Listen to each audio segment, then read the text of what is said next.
É um projeto de destruição. É assim que o carioca Vic Muniz, um dos artistas brasileiros contemporâneos com maior destaque no exterior, define a política cultural do governo de Jair Bolsonaro.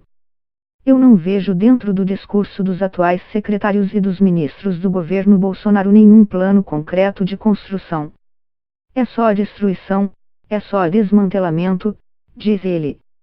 O artista critica nomeações para cargos na área cultural, como o novo secretário de Cultura, Roberto Alvim, e o novo diretor da Fundação Palmares, Sérgio Camargo. Afirma que os nomes escolhidos são pessoas incompetentes com um projeto puramente ideológico e demagogo, estendendo também a crítica ao ministro do Meio Ambiente, Ricardo Salles. Conhecido pelos experimentos que faz com materiais inusitados, como recriação de obras clássicas com feijão, açúcar, geleia e até lixo, Muniz é também reconhecido pelo forte engajamento social do seu trabalho. É criador de uma escola que oferece arte e educação para crianças carentes do Morro do Vidigal, no Rio de Janeiro, visita campos de refugiados e envolveu uma comunidade de catadores na produção de obras feitas com material reaproveitado do lixo. O filme sobre a atuação deles e como sua vida mudou, Lixo Extraordinário, concorreu ao Oscar de melhor documentário. Muniz diz que suas obras não surgem a partir de opiniões políticas, porque isso não é muito ambicioso. No máximo posso mostrar as coisas que estão acontecendo e apresentá-las de uma forma que as pessoas possam refletir por si mesmas, afirma. Vic Muniz: no momento em que você começa a criar a partir de opiniões políticas, você está reduzindo muito, você não está sendo muito ambicioso. Mas a arte é sempre política, não interessa como, de onde ela começa. O artista tem como função criar ferramentas, instrumentos para que o homem tenha uma relação melhor com o ambiente que o cerca, seja ele natural, social, político. Como cidadão, eu tenho o papel de fazer a minha parte. Eu acho muito bom participar da vida do lugar onde você vive, estar com as pessoas, estar vivendo aquele lugar plenamente, não só convivendo com uma elite cultural. A vida é o material de trabalho que a gente mais utiliza. A gente trabalha muito com a realidade. Talvez seja um problema fundamental que a gente enfrenta hoje em dia, esse déficit gigantesco com a realidade, que é o resultado da relação que a gente vem alimentando com ela através de novas mídias. Isso é um fenômeno mundial. Você começa a simplificar de uma forma sumária todas as questões complexas que nos afligem, como essa coisa de esquerda ou direita. No Brasil essa onda chegou com muita força e que fez com que a gente esteja com um grupo de pessoas que, talvez por não terem sido expostas o suficiente a uma cultura plena, rica, elas não veem o valor que isso tem. Estou falando de cultura em geral, conhecimento. No meio ambiente você tem um ministro, Ricardo Salles, cuja função é desmantelar o que foi feito antes dele. No ZEUA você viu isso, essas nomeações. Muniz: você vai colocar uma pessoa sem nenhuma qualificação. Esse atual secretário da Cultura, Roberto Alvim, a função dele é defender a cultura brasileira, mas ele vai num pódio internacional como a Unesco e ataca a cultura brasileira? Para responder precisamente à sua pergunta, essas nomeações têm sido tão incompetentes, e tão sumárias, sem nenhum estudo, que elas não vão acarretar de forma alguma nenhum estrago permanente para a cultura brasileira. Porque não existe nenhum gênio atrás disso, só gente extremamente incompetente que está sendo nomeada com base na incompetência e no potencial que eles têm de destruir as pastas que eles ocupam. Eu acho, sim, que elas vão prejudicar projetos individuais. Vai ter muito artista sendo perseguido pela inclinação política e pelo conteúdo que o artista está trabalhando.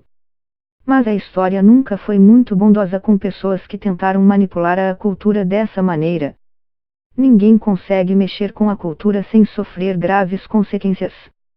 Eu sei qual o plano desses caras, acho que eles querem o fim do mundo rápido, risos, para poder escapar desse julgamento. Isso já aconteceu antes. Durante o governo de Fernando Collor, o cinema brasileiro sofreu muito e depois teve uma virada, voltou. Muniz: e dizendo isso ele está propondo o quê? Um outro tipo de propaganda ideológica. O problema com toda a fala do secretário é a originalidade, porque parece que ela foi copiada e colada de um discurso do Joseph Goebbels, ministro da propaganda da Alemanha nazista. Ela é preocupante, em relação ao tom. Mas ela também me dá um alívio muito grande em relação à incompetência, à falta de originalidade com que ele se apresenta. Todo esse movimento contra a cultura parece muito uma coisa viral, um vírus burro, que quer matar o corpo hóspede. E a carreira desses indivíduos está limitada a um momento onde elas acabam com a área onde eles estão atuando. É um projeto de destruição.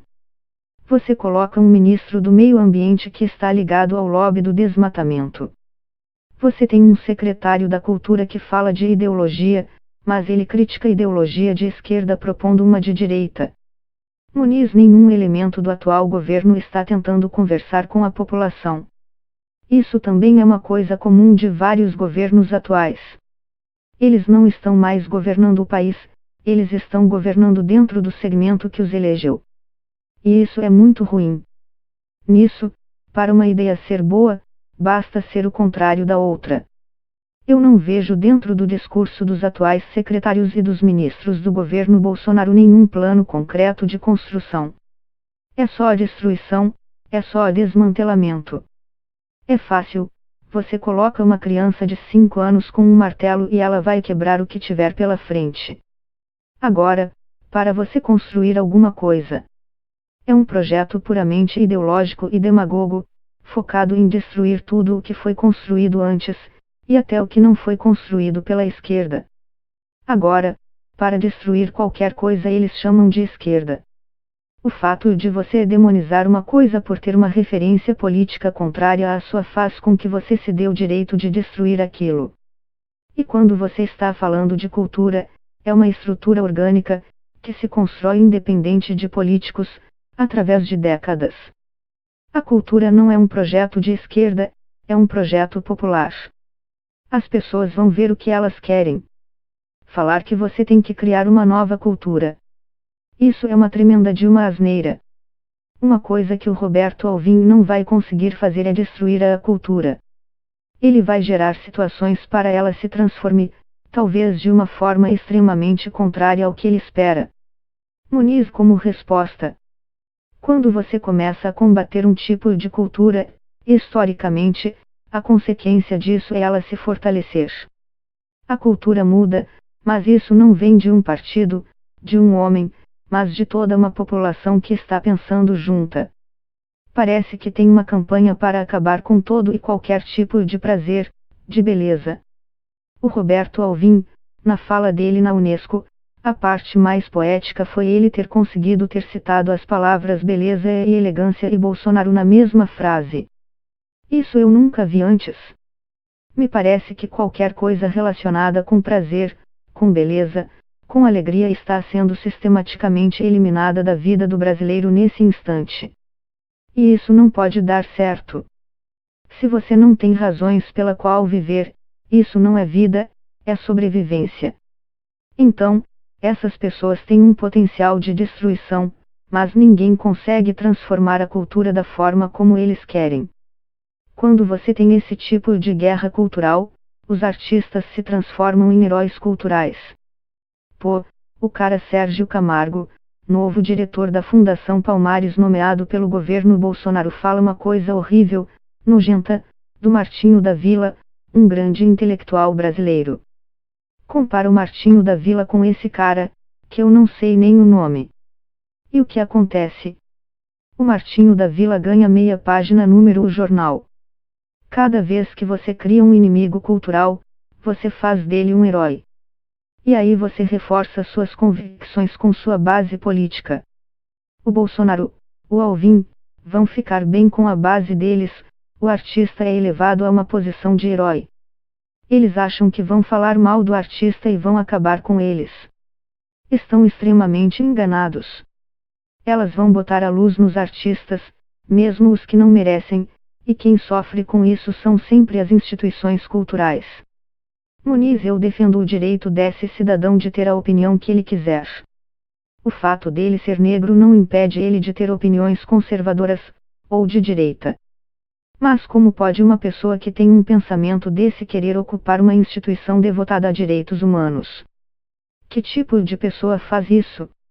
Uma pessoa que pensa como ele aceitar uma instituição como a Fundação Palmares. Não tem como. É uma ironia isso, uma piada. Se essas convicções fossem honestas, ele nunca aceitaria uma posição dessa. Eu não aceitaria uma posição numa instituição que vai contra as minhas ideias. Aí você vê que é pura politicagem.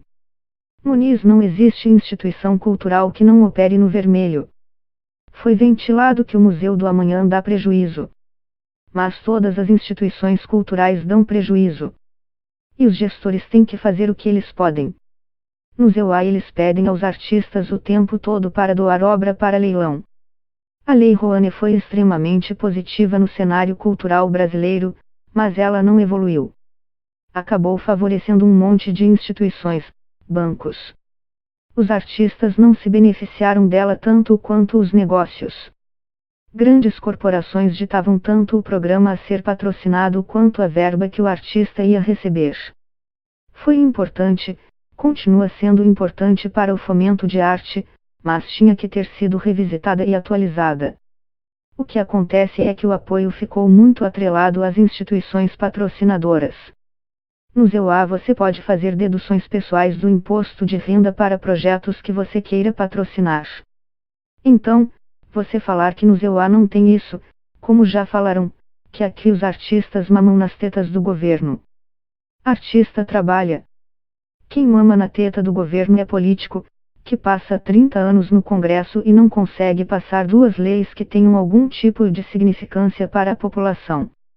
Muniz, eu usei a Lei Rouanet algumas vezes para fazer livros, e era muito bom, porque os livros eram distribuídos, iam para o mercado com um valor acessível. Eu nunca ganhei um tostão vendendo livro, mas tive como divulgar meu trabalho. Eu tenho uma experiência de 30 anos. Se eu for fazer um livro, esse livro é bom para ajudar novos artistas, para poder divulgar o trabalho que eu estou fazendo para outras gerações. É parte da cultura também que se transmita. O que eu sou contra, por exemplo, é financiar o Cirque du Soleil através da Lei Rouanet e não dar ingresso para ninguém. Aí é diferente. Os artistas, quando têm essa ajuda, têm que fazer esse dinheiro valer para a população, espetáculos acessíveis. Muniz, são formas de você censurar.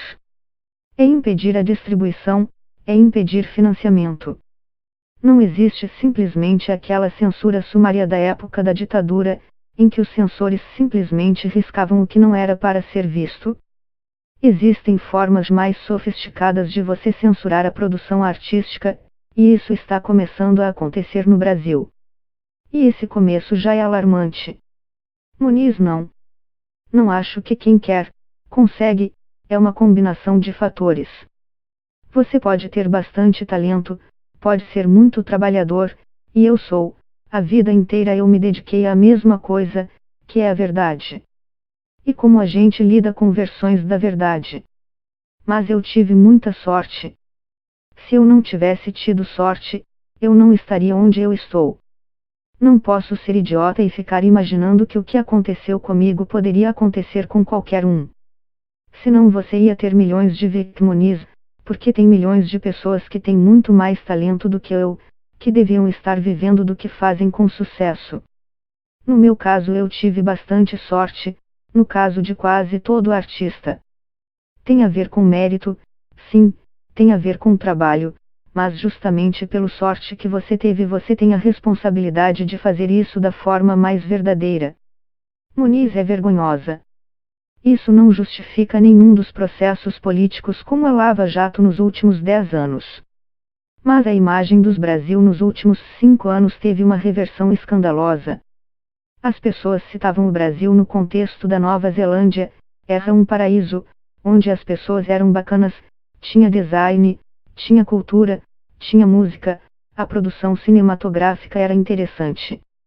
Artistas brasileiros como eu, artistas plásticos, tinham uma penetração no cenário cultural internacional e a imagem que se fazia do Brasil. Quando você falava eu sou brasileiro, você era cool, você era o cara, todo mundo queria saber de você. O que tem acontecido no Brasil agora coloca o Brasil ao lado do Iraque e da Arábia Saudita como um lugar inóspito, onde a população é controlada por ideologia, um lugar que tem uma nuvem ideológica encobrindo o sol que antes brilhava. O interesse pelo Brasil caiu, você vê isso refletido até no mercado. O que os governantes não percebem é que quem representa o Brasil é a cultura, não os políticos.